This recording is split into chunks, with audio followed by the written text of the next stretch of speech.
such a late start. I was up at like 1:30 a.m.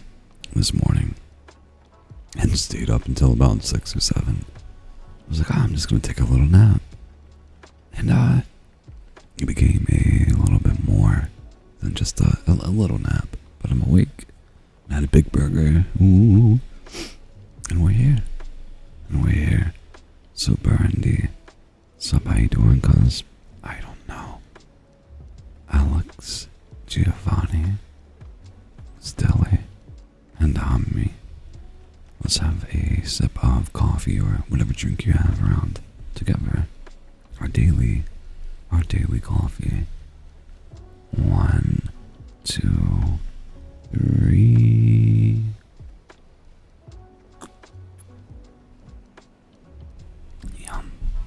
Yum.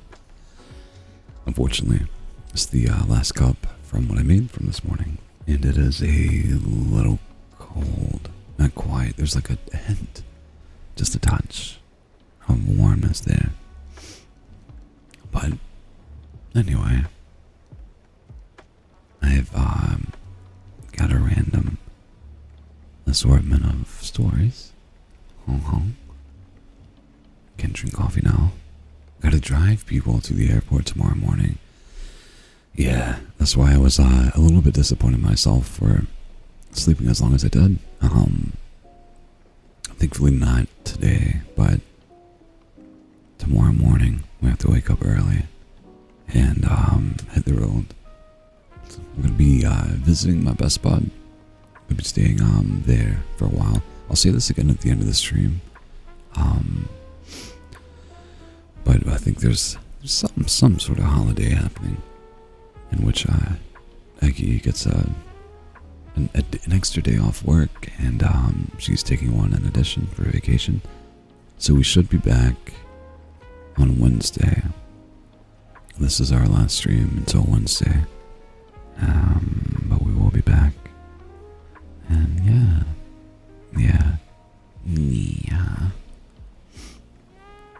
I intend to go for a decent amount today, just so we can have as much time together before that. But anyway, our first story is titled, I Found an Abandoned Town in Montana. I don't think I ever left.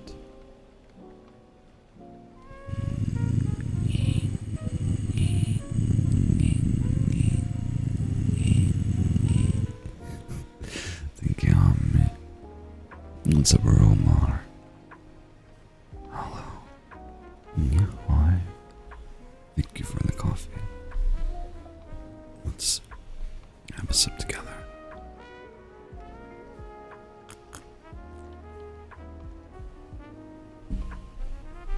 Thank you.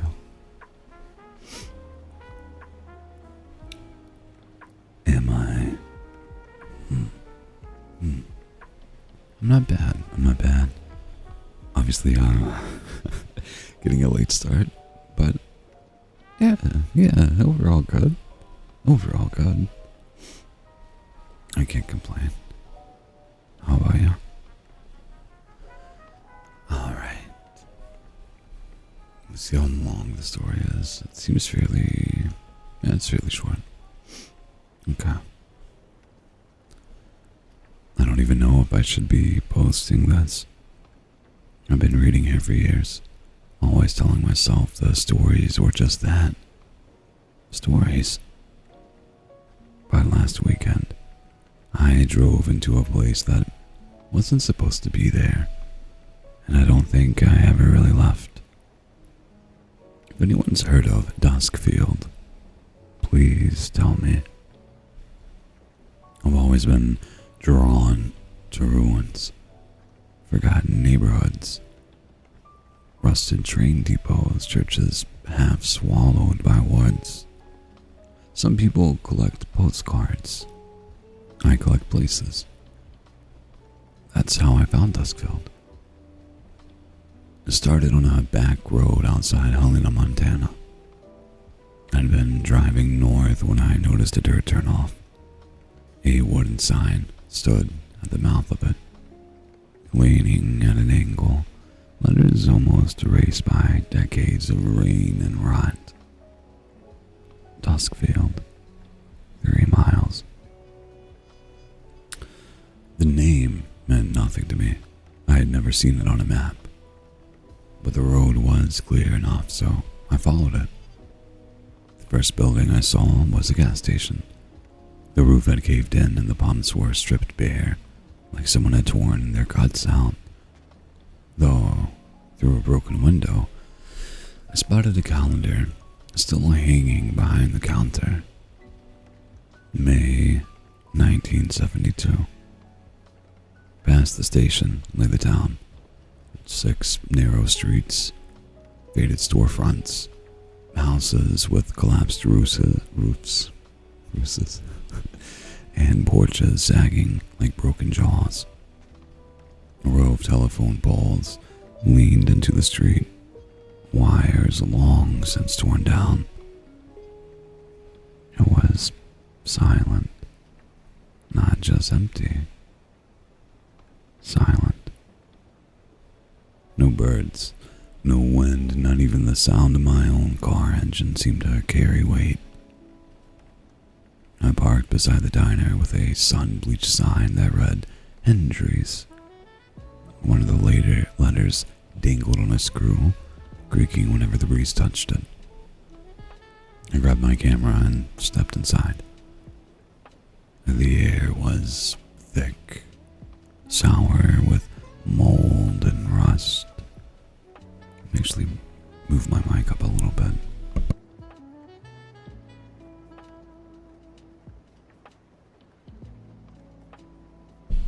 A menu board behind the counter still listed burgers for 45 cents. And on the floor were footprints. Dozens of them. Not fresh, but not faded either. Bare feet, small but wide. They circled the booths, the counter, the door. All of them stopped beneath the window I had just climbed through, like they had been waiting there. The next building was a hardware store.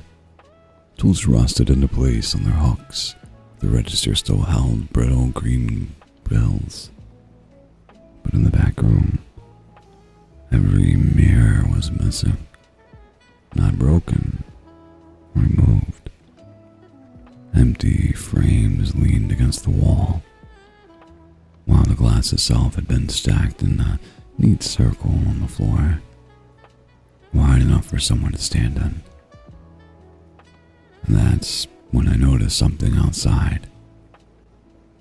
A wooden board nailed to a post in the middle of the street. I swear to God, it hadn't been there before. Black paint, letters dripping. Stop taking pictures. The camera in my hand suddenly felt heavier. I hadn't told anyone I was coming here. No one even knew I'd found this place. So, who wrote that sign? Who is watching? I shoved the camera into my back and started back towards the car. Only the road was gone. Not blocked, not overgrown. Gone. In its place was another row of townhouses.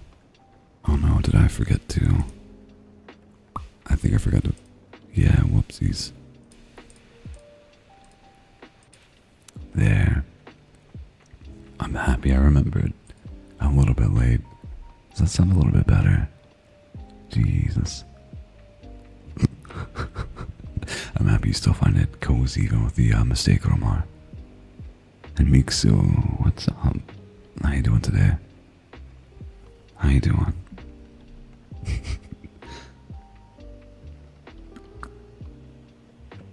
My VSTs, the rack, launches, with OBS, and completely thought that meant that, yeah, no, it was still active. I forgot we did a game stream, and to save on processing power, I turned that off. I used the OBS tools, audio tools. My bad.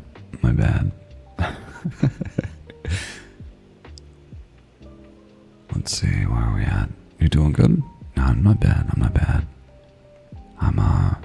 I'm just relaxing and got some nice sleep. Yeah.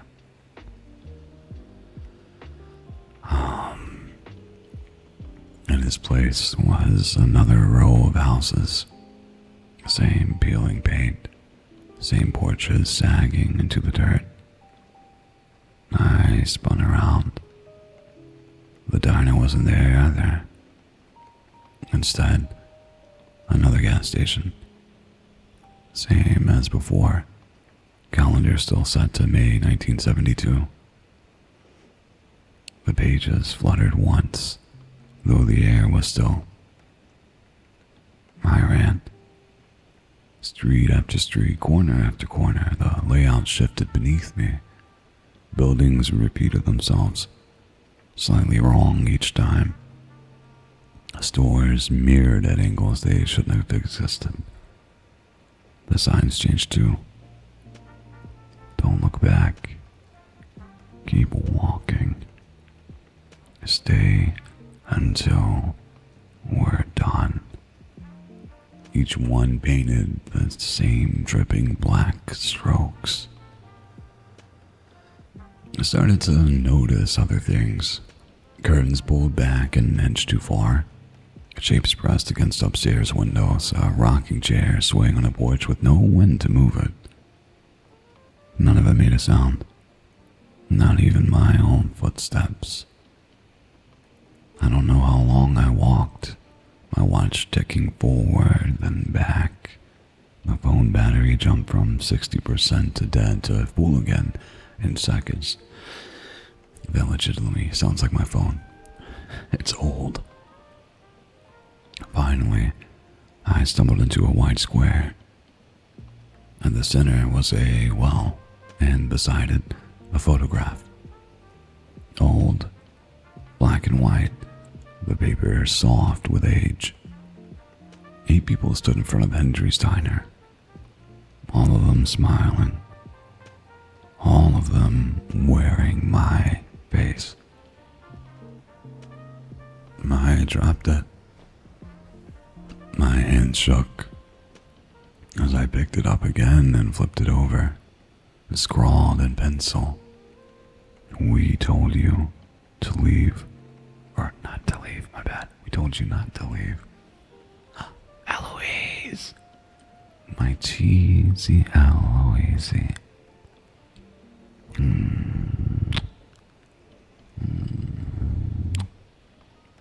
How are you doing? What's up, AJ? How's it going, buddy? Hey, Tofu, I've been missing the streams because I'm very busy. But how are you doing? I'm doing well. And, as always, AJ, there's no obligation to be here. I'm happy when you can make it, obviously. That's always going to be great. And, yeah, life happens, man. It's just, at the end of the day, it's just a stream. Make it whenever it's convenient, whenever you feel like it. No pressure. Alright?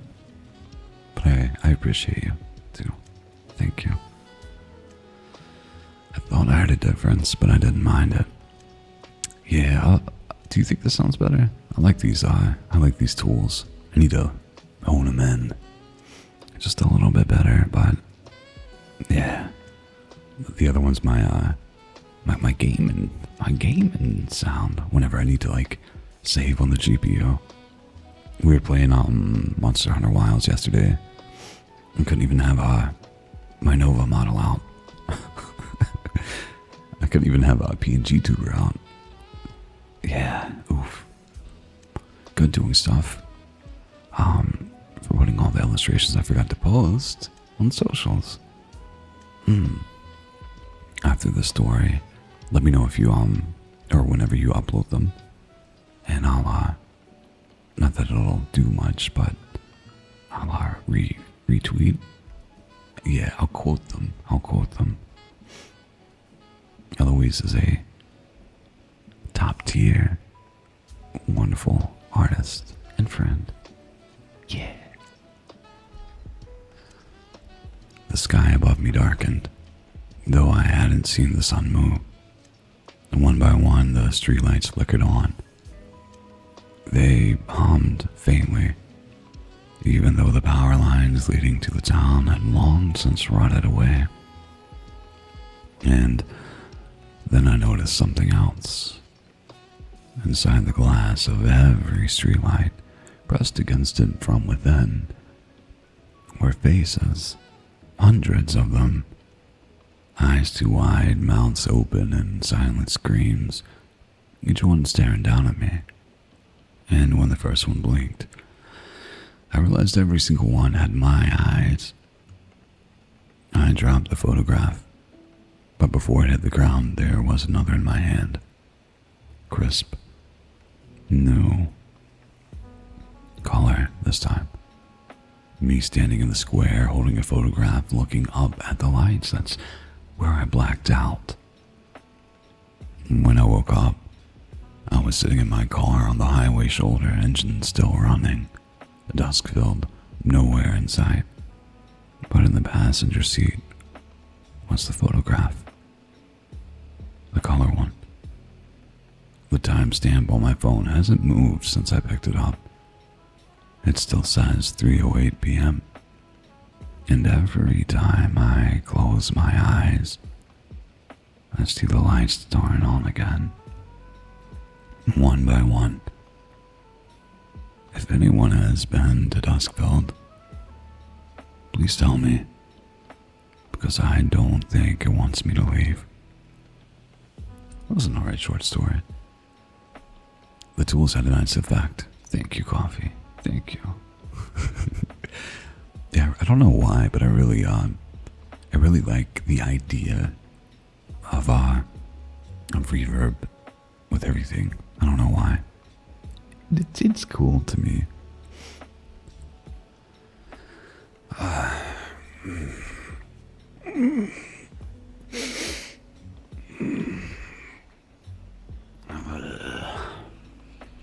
So sweet as usual. Me? No. Just to you and a small handful of others, like the little lurky Isla there. Oh. What's up, Isla?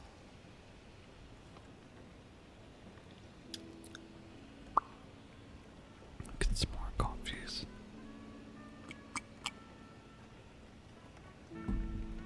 Okay. Man, we're getting lucky with these short ones. This one is titled "The Voice in the Memo," said Ron. It was me. The day started out like any other. I was up early, enjoying a fresh cup of coffee. My wife was asleep upstairs after working a long night shift. It was her day off, so I decided to work from home and let her rest. Not wanting to wake her up, I brought my gear downstairs to the basement to set up for my podcast, the Afterthought Lounge. While prepping, I skimmed through yesterday's audio logs, and that's when I saw it. An unfamiliar voice memo, only 2 minutes long. Timestamp, 2:30 a.m. I didn't remember recording anything at that time. My last save file ended around 9:30 p.m. Curious, I threw on my headphones and hit play. Nothing. Just a minute of full silence. I figured it was an accidental recording, maybe background noise or mic interference, but something about it etched at the back of my skull. A weird pressure. So I hit play again.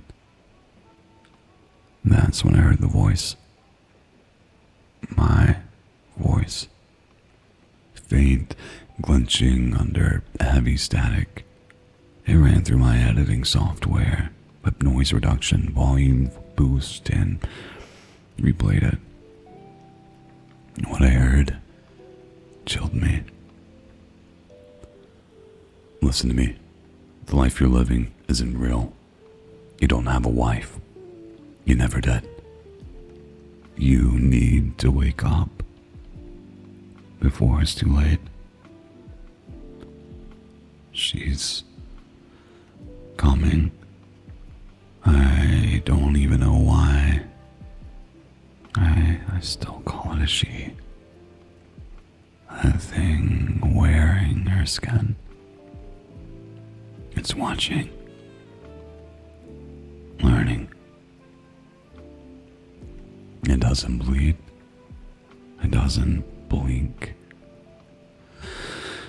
But it knows your habits, your tells, your guilt. Gunshots, a scream, something slams hard like bone hitting concrete. It lets you feel safe long enough to forget. You've done this before. Don't you feel it?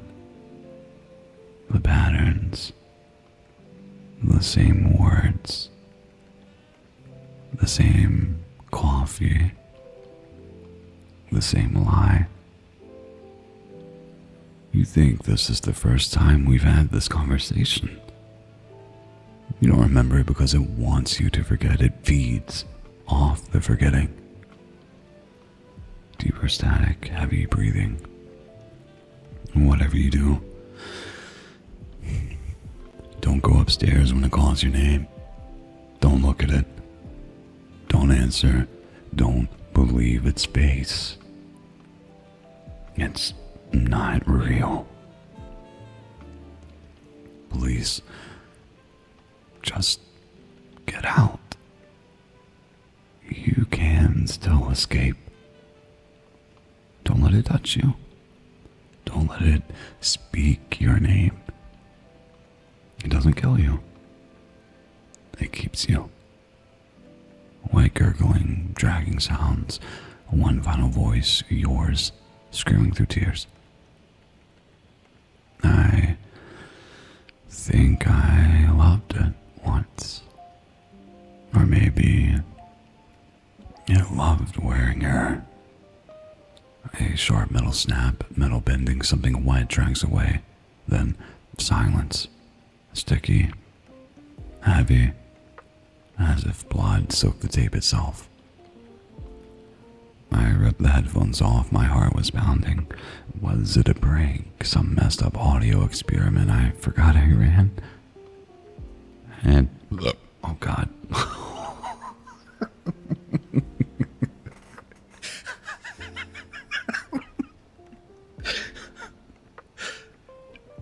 Throw away. It's nice to see you, buddy. Oh my God. I am so sorry. That was my bad.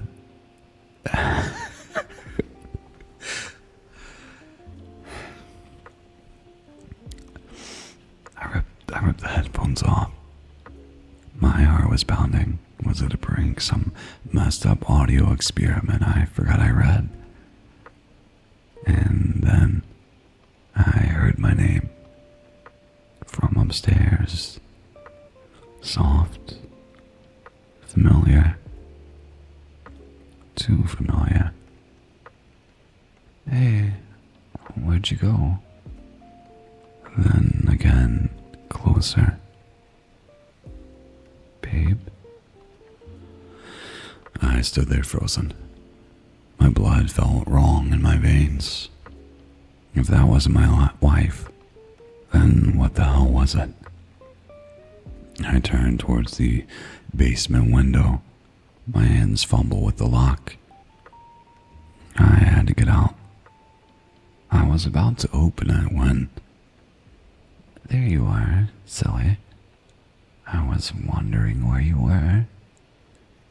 She stood at the top of the stairs, smiling sweetly, but her voice had no weight, like it was mimicking something human.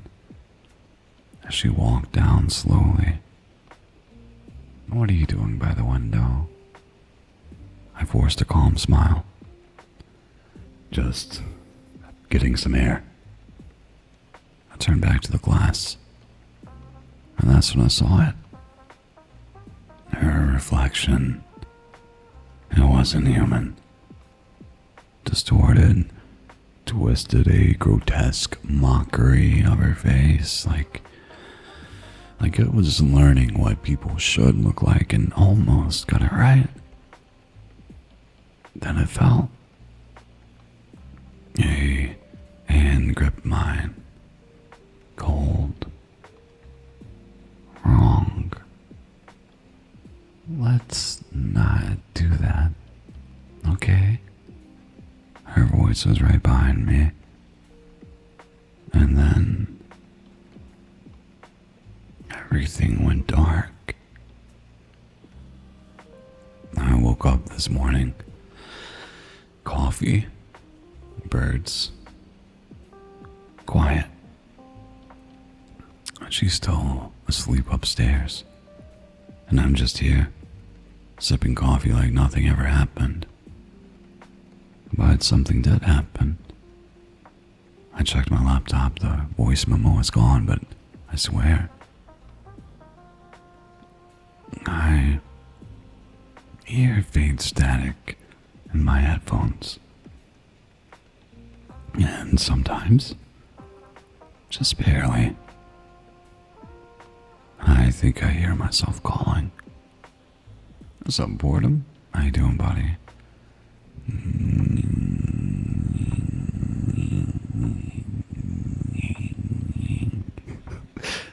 Thank you for that, Pat. How you doing today? And also, Throwaway, how are you? How you loving? How's your day going? I wanted to ask you specifically, Throwaway. Let me mute really quick.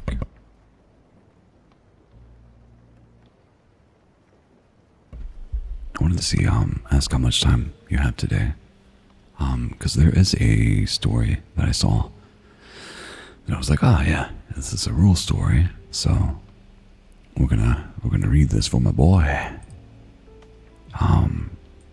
If you would like, I can go ahead and read that if you are short on time today. Just wanted to make sure that you got your role story. What's up? Nyahoy. Sonoma. How are you? How you doing?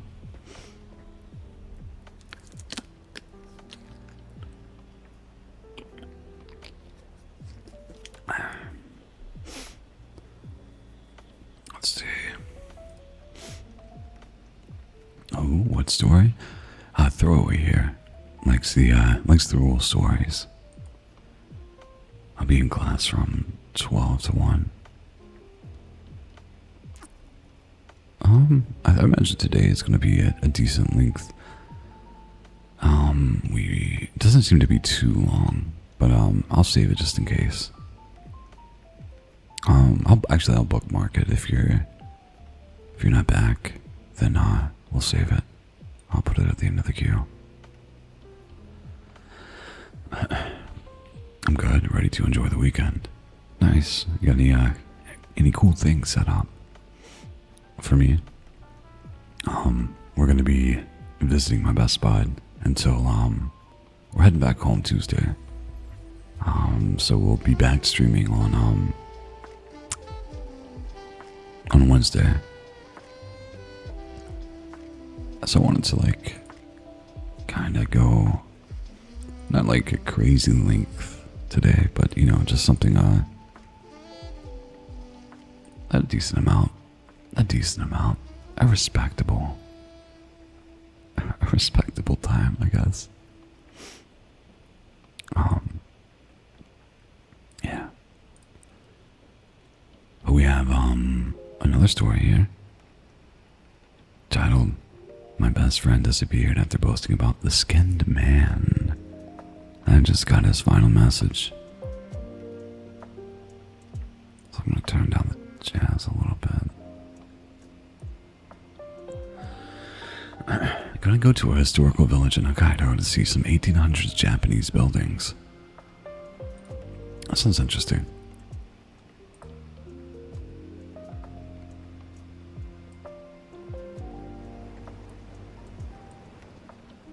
That sounds cool. Man, I'm still kind of sleepy.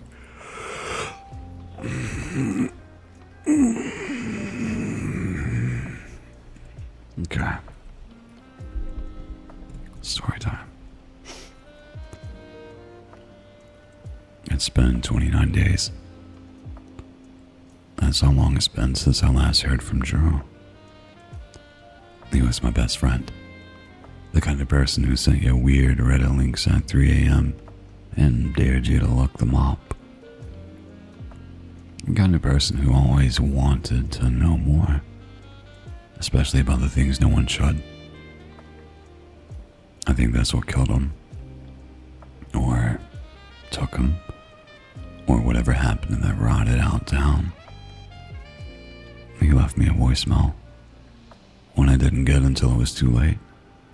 And the only thing he said was, if I stop answering, don't look for me, but if you do, don't believe anything wearing my face. That was it. I thought it was a joke. It wasn't all that folklore stuff. Appalachian disappearances, ghost towns, cursed threads. I never thought he'd actually go to one of those places. Never thought I'd have to file a missing persons report for the guy who once made me drive 2 hours just to see a haunted gas station. But then I found his laptop. Burnt, smashed, but not gone. Drew was paranoid, sure, but he was also obsessive. He backed up everything, cloud, external, even a cheap SD card he duct taped to the inside of his air vent. That's where I found the backed up folder. It was just called, If I'm Gone. Inside were screenshots, forum threads, photos of the house in Cinder Hollow, coordinates, motion cam stills, even a blurry selfie. Drew, pale as hell, standing outside of what looks like a collapsed well. And one last file. A video, time-stamped 3:09 a.m., dated the night he vanished. I shouldn't have watched it, but I did. The screen was pitch black at first, just audio, wet breathing, whispers, too many voices speaking at once, and one of them was mine. My voice saying things I've never said. Then the screen flickered, and for one split second I saw Drew's face, or something that looked like Drew, except it was smiling too wide, and it didn't blink. That was 3 days ago. Since then, my phone's been ringing every night, always at the same time, 3:09 a.m., always from a blocked number. I never picked it up, but last night, I left a voicemail. It was Drew again, but it wasn't the message I heard before. It was him laughing. Long, slow, like he was trying to remember how. And then he said something else. Come to Cinder Hollow. I'm waiting. I didn't know what to do, but I kept thinking about that last line he left me. Don't believe anything wearing my face. And the thing that haunts me, I don't know if the voice in that message was trying to lure me there or warn me not to come. I left at midnight. Didn't tell anyone. Didn't leave a note. Just packed my truck with what I thought I'd need. My hunting rifle, the digital recorder I used back when Drew and I used to chase weird EVP hotspots, and a high lumen flashlight with fresh batteries. took Sawtooth for some reason.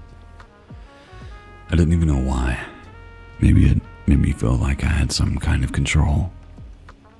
The GPS didn't register Cinder Hollow as a destination, and I had to punch in the coordinates manually from the screenshot Drew left behind. The route twisted through back roads, old mining trails, and finally nothing. The screen went dark as soon as I hit the tree line. I kept driving anyway. The trees got denser, taller, like they had been waiting. No birds, no bugs, just that low hum you only notice when it stops. By the time I reached the clearing, my hands were shaking. And then I saw it. The house. It was worse in person. Like it had been growing instead of built, misshapen, half swallowed by the forest. The front door hung open just like Drew described. My headlights cut across the warped boards and shattered windows, casting long shadows that didn't quite line up. I parked 50 feet back, killed the engine, and sat there in silence. My recorder was already on. Audio log, 1:14 a.m. Okay, this is Miles. I'm at the site. Cinder Hollow. Drew, if you're hearing this somehow, I'm not leaving without answers. Just hold on. The ground squelched under my boots as I approached. The smell hit me first. Sickly sweet like rotting fruit and old copper. The flashlight's beam jittered over the porch. Something moved, a shape. Fast, ducking behind a wall. But when I reached the threshold, nothing. The inside was exactly how Drew described it. Peeling wallpaper, sagging beams, mold climbing the staircase like fingers, but what the photos hadn't captured was the sound. It was breathing. Not mine, not human. It came in staggered rasps like someone inhaling through torn lungs. And it was coming from below. The cellar. My legs didn't want to move. Everything in me screamed to leave. To turn around and pretend none of this had ever happened. But I couldn't. So, I descended. The stairs were slick, warped. My flashlight barely cut through the wet darkness. Moss lined the walls, but under the moss were scratches. Deep gouges, like something had tried to claw its way out. And then I saw the well. It pulsed. That's the only way I can describe it. Not physically, but in my mind. Like it was drawing something out of me. Memory. Fear. My thoughts began to thin. I stepped closer. First time here, and your stream feels really cozy. Your voice is super nice too. Thank you. Thank you. Welcome in. Oh, what we generally do here is just read and chat in between stories. So, feel free to grab yourself a coffee or whatever else you drink and enjoy your time here with us.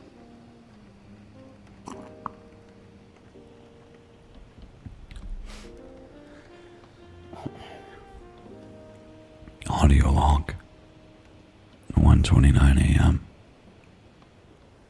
It's here, the well, just like in the photo. Stones look wet, covered in handprints. Yeah, they're human. Brown, red, some are fresh. I aimed the rifle down the wall. Nothing. Then my flashlight flickered and I heard it. Drew's voice. Miles, you came. I froze. I didn't think you would. I tried to warn you. My lips moved before I could stop them. Where are you? Silence. Then, right behind you. I spun. Nothing. But the air felt wrong. Heavy. Familiar. My flashlight flickered again, and for half a second, I saw my reflection in the well water. Except it wasn't me. Not exactly. The thing started blinking too slowly, smiled too wide. Its skin stretched like it didn't fit right. And then it spoke in my voice. Why did you look for me? My recorder dropped from my hand and clattered on the stone. My breath caught. The figure in their reflection wasn't alone. Drew was there too. Or something like him. Half his face missing. Stitch marks around the jaw, one eye drooping, bloodless and wide. His mouth moved. But the voice that came out was high-pitched, broken, like glass dragging through their throat. Let's have that sip of coffee together, buddy. Thank you. Appreciate you.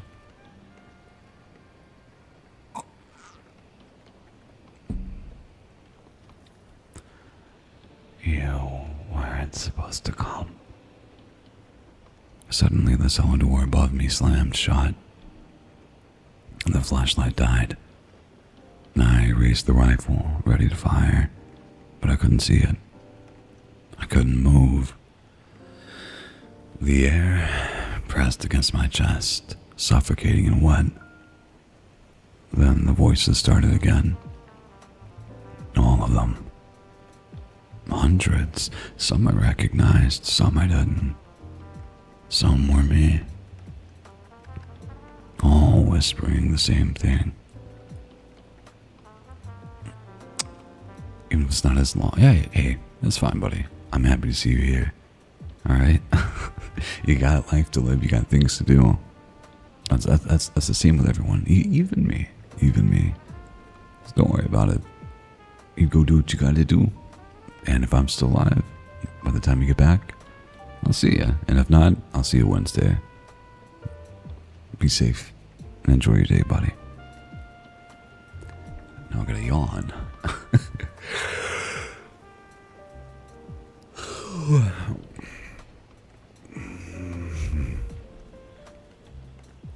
Bye-bye. Give us your skin. The chorus of voices closed in, growing louder, sharper. My fingers found the trigger, and I squeezed. The rifle cracked like thunder. The flash of muzzle light hit the cellar for a split second, and in that flicker I saw them. Figures, crowding the walls, hanging from the ceiling, pressed between the stones like meat stuffed into old skin. All of them wearing faces, some familiar, some wrong. One was me. Another round, then another. The things didn't scream. They shuddered, like their disguises couldn't hold under the sound. One fell from the ceiling and landed in a twitching pile of flesh. I turned and ran. The stairs bent under me. The wood groaned and something grabbed at my ankle. Long, pale fingers with too many joints. I kicked free and threw myself through the cellar door. It slammed behind me. I ran without thinking, through the hall, out the door, into the woods. Branches tore at my face, my lungs burned, the smell of rust and rot clinging to my clothes. I didn't stop running until the house was a memory behind the trees. And even then, I kept going. When I finally reached my truck, the cab light was on. The door was open, and sitting in the passenger seat was my recorder. Still on. Audio log. You weren't supposed to come back, Miles. I didn't listen to the rest. I drove. I didn't care where. I just needed distance. Asphalt. Lights. People. I crossed state lines before sunrise. I've been back home for 2 days now, but I don't think I left it behind. My rifle scratched, bent, my clothes stained in something that wasn't mud. And the recorder, I tried to play it again. It only plays one line now, over and over in my voice. I'm not who you think I am. I hear tapping at night. 3 soft knocks. Always on a wall that shouldn't be there. And sometimes, when I look in the mirror, my face doesn't move right. It's like remembering the shape of something else, like it's adjusting. If you're reading this, you need to understand something. Don't look for him. Don't go searching for him. Don't follow the coordinates. Don't chase the voice of someone you love if they show up at your door at 3:09 a.m. with glassy eyes and a still smile. They might wear the right face. They might say the right words, but they're not them. The moment you open that door, you've already given it permission. I know how this sounds, but if I disappear, if you see a post from me after this, it's not me. Don't answer. Don't reply. And whatever you do, don't trust the voice of someone who doesn't blink.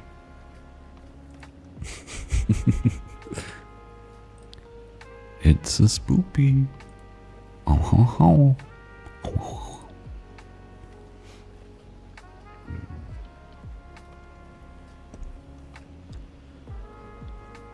Okay, what do we have next?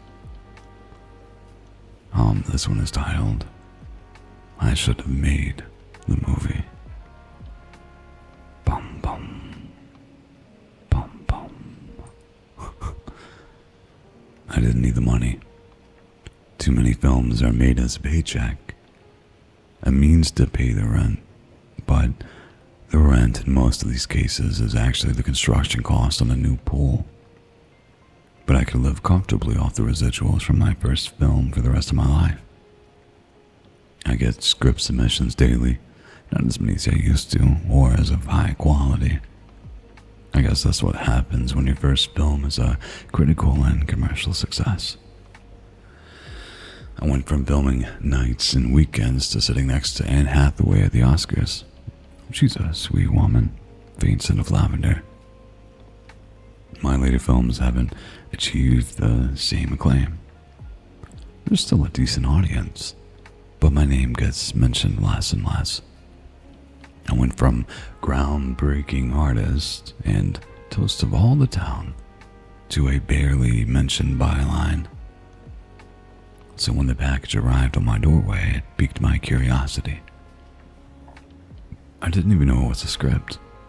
Usually they're thick, 90 to 100 pages. You can tell immediately what you're holding. But this one was thin, and arrived late in the evening. I took Millie, my Shih Tzu, out to do her business before bed. I still say our, although it's been 2 years since Jen passed away. Bone cancer. Although I am thankful she didn't linger in pain, I still ache for her. Climbing into bed alone is always the worst. So even though it was 2 a.m., I was up with Millie. She finished and we walked back to the house. At the front door, she started whimpering and sniffing at something. And then I saw it, tucked behind one of the planters, not hidden, but not easily found either. The envelope was nondescript, not even labeled. This struck me as odd, but it was late and I was tired.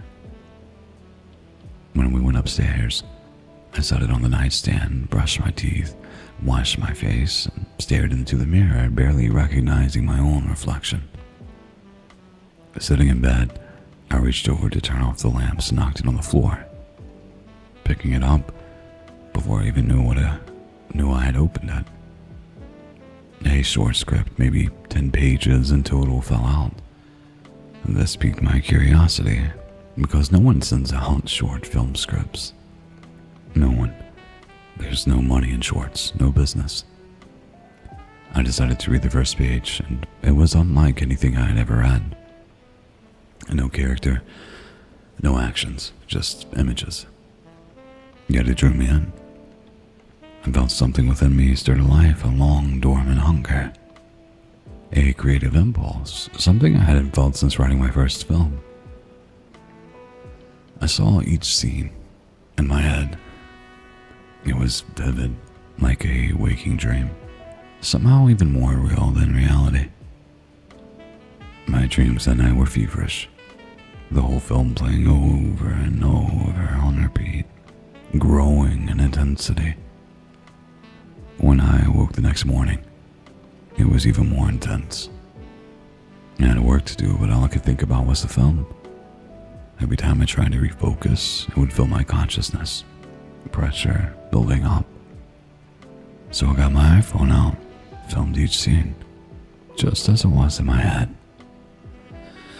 First take. Every time. That never happens. Perfection. I was mainlining now. Edited it overnight. Finished as the sun began to peak over the horizon. I uploaded it on YouTube. Somehow I knew it needed to be anonymous, so I made a throwaway account with a fake email. Once I posted it, the creative flow turned off, and with it, my consciousness. Waking up, I didn't know what day it was. Groggy, Millie was lining at the door. I let her off leash, screw the HOA, I can afford the fees. I flipped on the evening news. Anchor talking about the economy, then a breaking news report about a viral video of unknown origins. Racked up over 200 million views within 8 hours. I pulled up my YouTube video. It said at 215 million views. Then I saw below it. My breath hitched in his chest, my heart jackhammering. People had begun to post reaction videos. Those ones where they filmed themselves over the original video. The first one I clicked on was a woman at the edge of a cliff. She just stared at the video, then walked to the edge of the cliff and jumped off. I have no idea who uploaded it. I wanted to stop, but I couldn't. I pressed to the next one. It was a young man up on a balcony overlooking the city. He watched the video, then, with blank eyes, he turned and began firing his gun into the crowd. The last one I clicked on was a young mother, her baby in a stroller. I closed my laptop, metallic taste in the back of my throat like copper.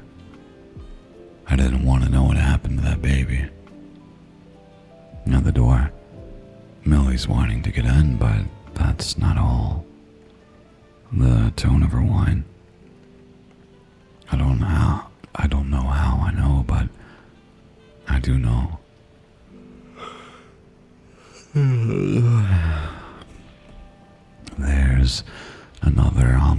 outside the door. This wasn't over. This was just the beginning.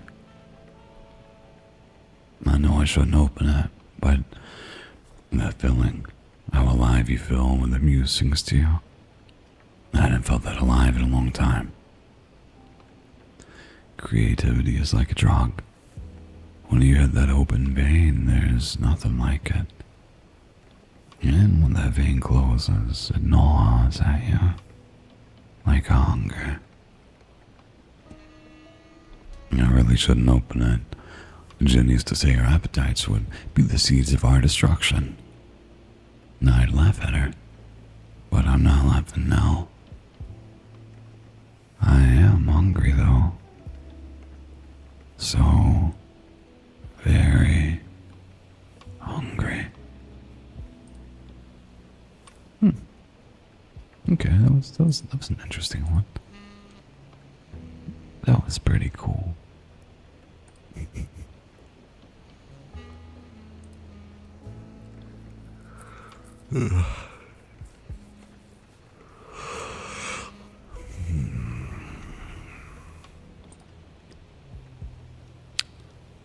I don't know if this one is a continuation on one that we've read before, but it seemed cool.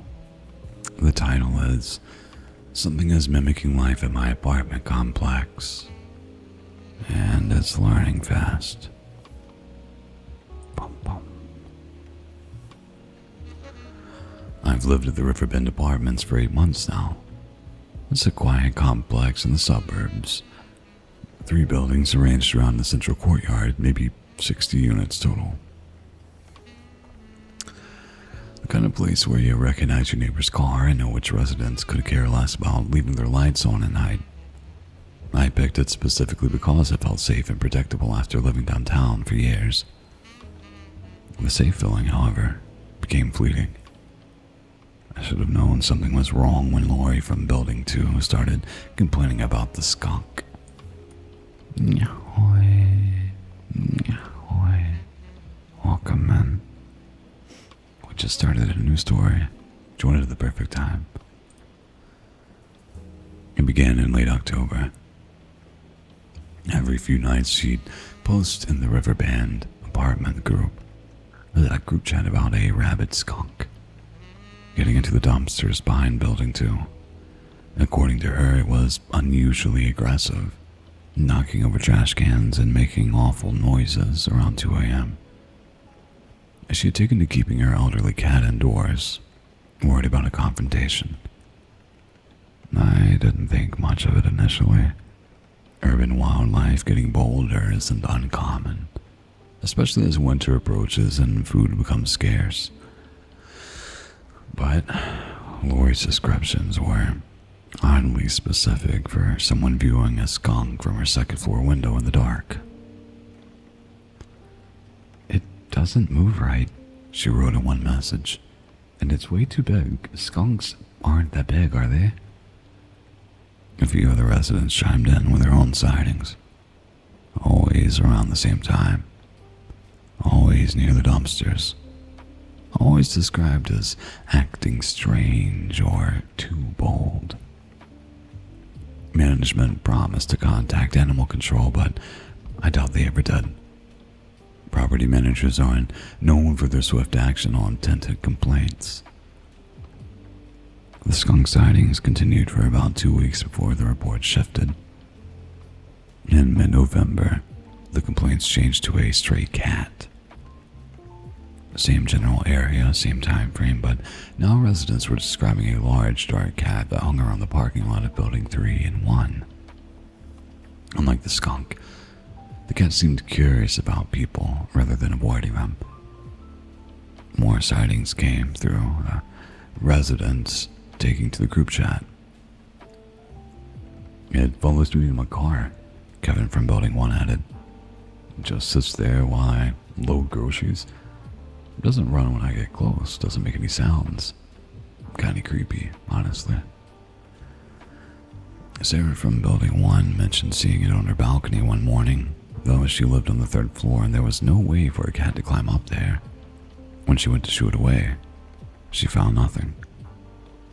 I started paying more attention during my late night shift, or my late night arrivals from work.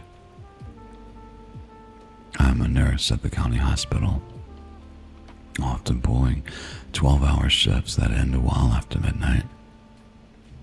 Perfect timing, apparently, to get a glimpse of our mysterious stray.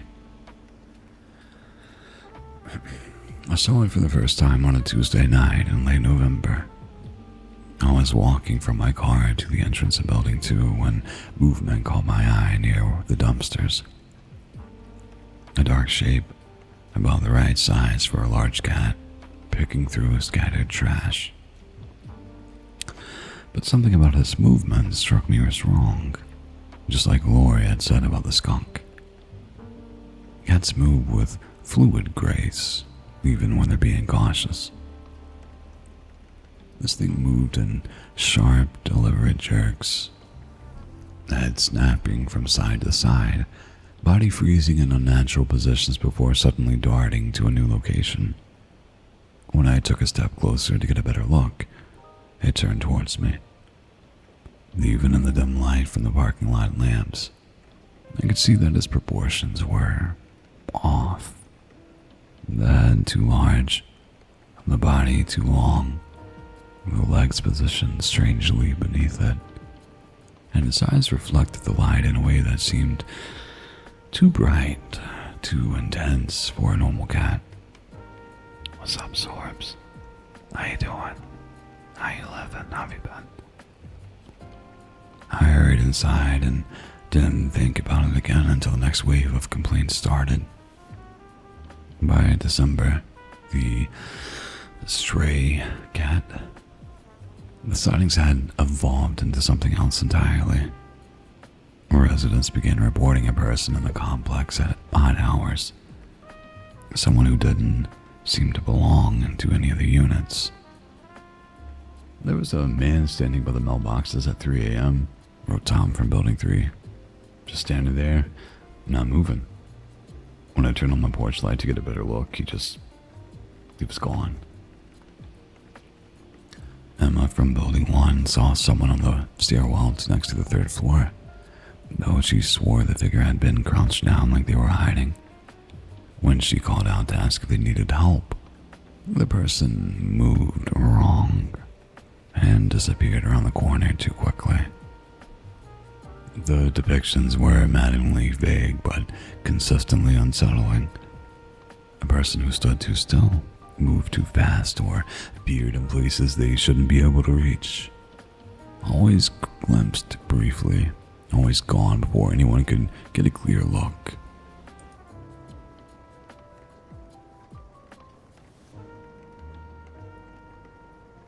But first, I had my own encounter with the skunk that made Lori's complaints suddenly make perfect sense.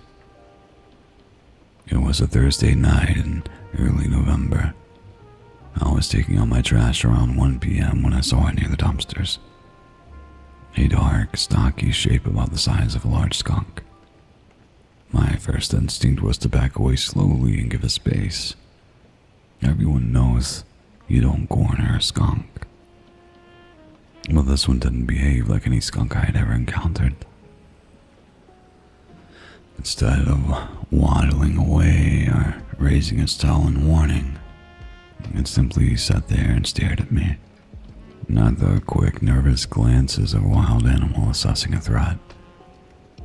Nah, this was sustained, focused attention. It was studying me. I stood frozen for what felt like minutes, trash bags hanging from my hand, while this thing studied me from 20 feet away. Its posture was wrong too. Too upright, the shoulders too broad for a skunk's typical hunched build. And its eyes caught the parking lot lights in a way that seemed too bright, too reflective. "Shoo," I said weakly, more out of nervousness than any real hope it would leave.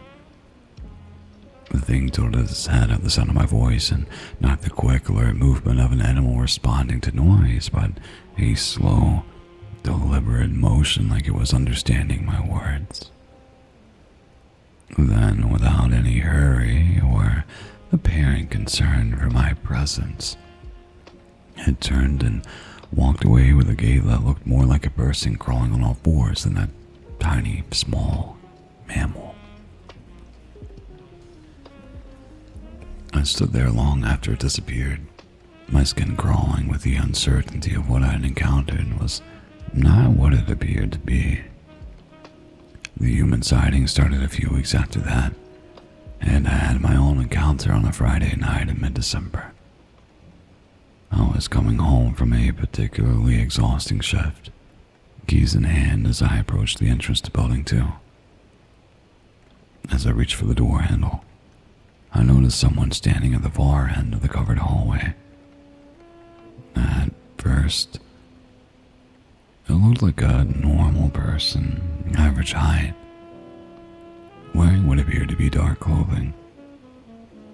But they were standing perfectly motionless, facing the building, not looking at their phone, not waiting for someone, just standing there like a statue.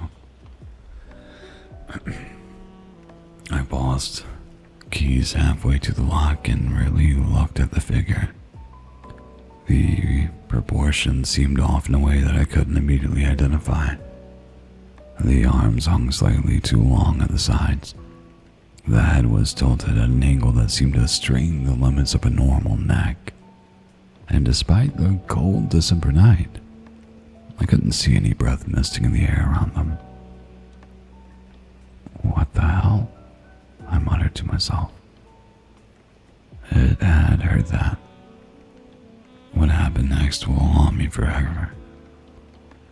The figure's head snapped towards me with that same slow, deliberate motion I had seen from the skunk weeks earlier. For a moment, we stared at each other across the distance, and I realized with growing horror that I was looking at the same intelligence that had studied me from the dumpster area. It had been practicing, learning to stand upright to approximate human posture and behavior. But something about my comment, strange that it heard it, seemed to break whatever concentration was required to maintain that illusion. The figure began to change. Its carefully maintained human posture collapsed as its torso stretched vertically, becoming impossibly thin and elongated.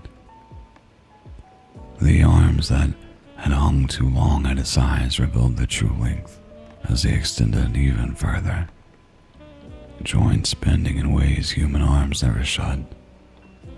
Dark, matted hair sprouted across his body in patches, while areas of pale, sticky, sickly skin showed through in irregular spots. But the most terrifying transformation was its face. What I had taken for a human head in the darkness revealed itself as something that had been trying to approximate human features with only partial success. The basic structure was there: eyes, nose, mouth. The features stretched and distorted to fit a skull that was fundamentally wrong. The eyes grew larger and brighter as I watched, filled with an intelligence that was clearly not human, but understood exactly what effect this revelation was having on me. Its mouth stretched wider than any human mouth should, revealing multiple rows of sharp teeth arranged in patterns that suggested a jaw structure unlike anything in nature. It stood there for perhaps 10 seconds in its true form, no longer bothering to maintain its human masquerade. Then, with movements that flowed like liquid despite its skeletal frame, it dropped on all fours and lopped away into the darkness between the buildings with the same unnatural gait I had witnessed weeks earlier. We got some water. Also, nyahoy, nyahoy. Welcome in, real. You're okay. okay? Good. I'm happy to hear it, Sorbs. And yeah, I'm not doing bad. I'm a little bit sleepy. It's a little bit warm. But I'm doing okay.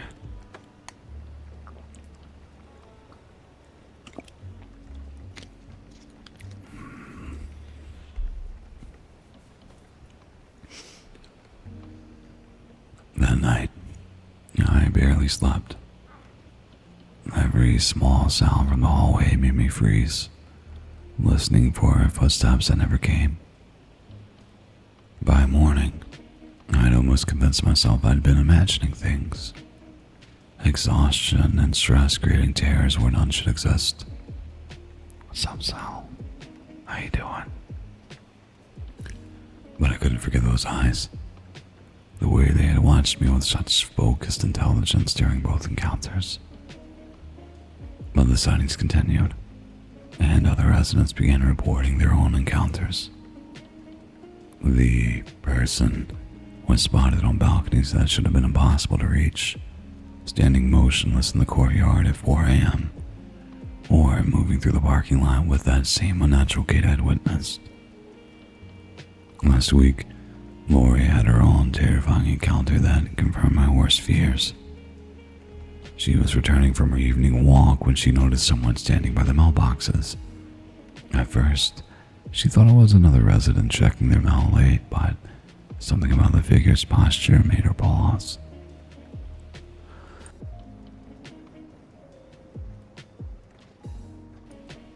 It was trying so hard to look normal, she told me the next day, her voice still shaking. Standing like a person, But the arms were too long, and it was holding itself too stiff like someone in a lot of pain. When Lori called out a friendly greeting, the same thing happened to her that had happened to me. The creature's carefully maintained human disguise fell apart as his body stretched and contorted into his true form.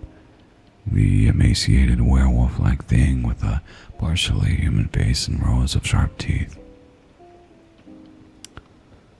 I saw its real face, she whispered. It looked at me like it was disappointed. Now I know what we're dealing with. This creature has been studying us, learning our routines and behaviors, practicing different forms of mimicry. The skunk phase, the cat phase, the human phase, they were all rehearsals, but for what? I've been staying in hotels for the past 3 nights, rotating between different locations each evening. I don't feel safe at Riverbend anymore, and I'm not sure I ever will again. I can't afford to break my lease, and part of me knows that running might not help anyway. Because I keep thinking about those intelligent eyes, the way it studied both Lori and me during our encounters. It wasn't looking at us like prey. It was looking at us like it was memorizing our faces. I've seen that thing that's been watching us from the shadows of Riverbend apartments. I know what it looks like when it drops its disguise as it shows its true form. But I can't stop wondering, how many times has it successfully fooled us? How many of the people I've passed in the hallways or parking lot were actually this creature, having finally perfected its human disguise? And more terrifyingly, is it still practicing? Or has it moved on to whatever comes next? Okay, Sal. Nya, nya, nya. Nico, nico, ni.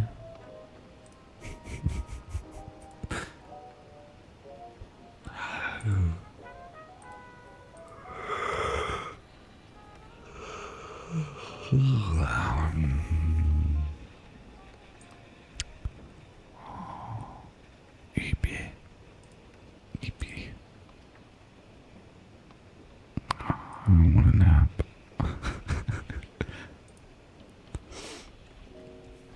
I just woke up from a nap though, so we're not gonna do that. I think I'll do maybe one more story. I don't really know if I am now anymore, but I was. This morning when I woke up in a game mood, in a gaming mood. So, I think after this I'm just gonna get something to eat, and, we're gonna pop over there to the game channel and just game. I'm not sure what. But we'll see if we can find another cool story.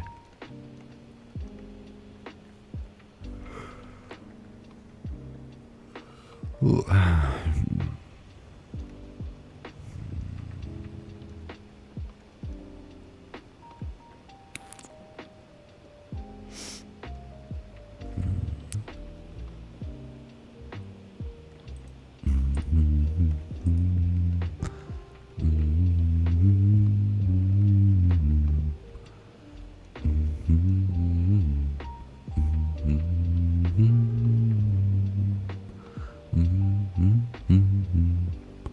Of course, Sonoma, you have a good night.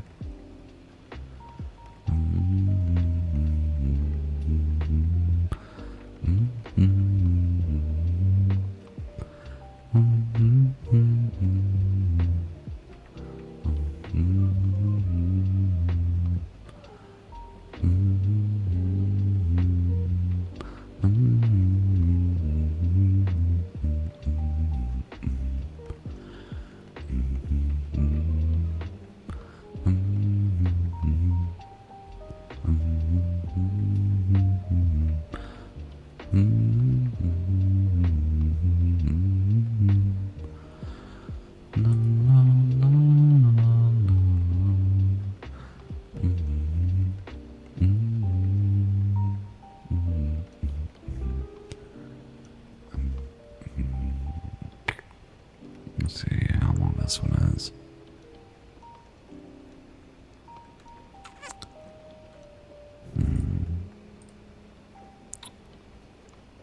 Actually, I'm gonna go lay down.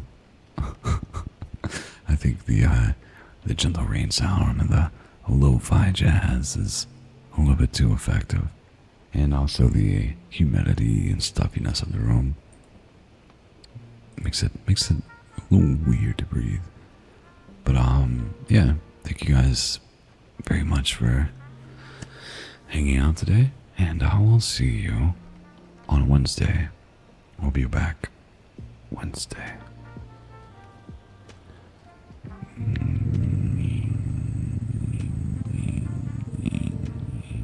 Thank you. Thanks for that, Pat. I'm happy you enjoyed a coffee. Bye-bye.